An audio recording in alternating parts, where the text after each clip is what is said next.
নিশ্চয়ই যে এখানে আসলে ওবায়দুল কাদেরের বাড়িতে যে ভাঙচুর ছাত্র জনতা ভাঙচুর চালানো হচ্ছে।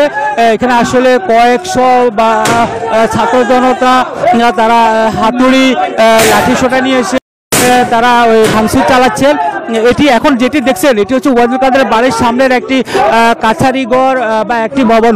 এই গড়টার পিছনে ওবায়দুল কাদেরের যে মূল বাসভবন সেটি ইতিমধ্যে ছাত্র জনতা তারা পুরোপুরি ভেঙে ফেলেছে। এখানকার যে গ্রিল, এখানকার ঘরের ভিতরে আসবাবপত্র, আসলে 5 আগস্ট রাতে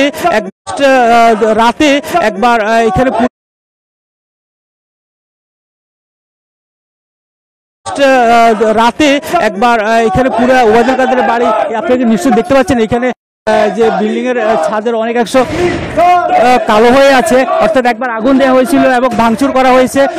এখন এখান থেকে ওই পুরো বাড়িটি আসলে 5 আগস্ট রাতে একবার ভাঙচুর করা হয়েছে এবং অগ্নিসংযোগ করা হয়েছে।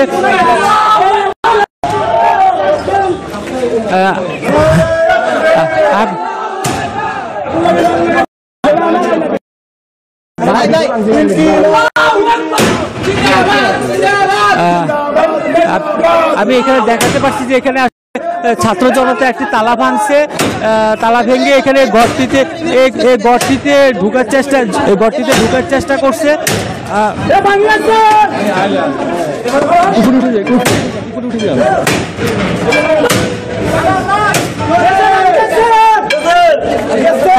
আপনাদেরকে আমি দেখাতে চাচ্ছি এটি ওবায়দুল কাদের বাংলাদেশ আওয়ামী লীগের যিনি সাবেক সাধারণ সম্পাদক এবং সরকারের সেতু মন্ত্রী ছিলেন সাবেক, আসলে তারই বাড়ি। এখানে ছাত্র জনতা এখন থেকে ঠিক 10 থেকে 15 মিনিট আগে তারা এখানে বাড়িতে প্রবেশ করেছে এবং এই বাড়ির এই যে কয়েকটি ভবন রয়েছে, ওবায়দুল কাদের যে ঘরে এসে থাকতেন তার যে পিতৃভূমি বা জন্মস্থান সেখানে আসলে ইতিমধ্যে ভাঙচুর করা হয়েছে এবং এই বাড়িটি আসলে 5 আগস্ট রাতে একবার ভাঙচুর করে অগ্নিসংযোগ করা হয়েছে।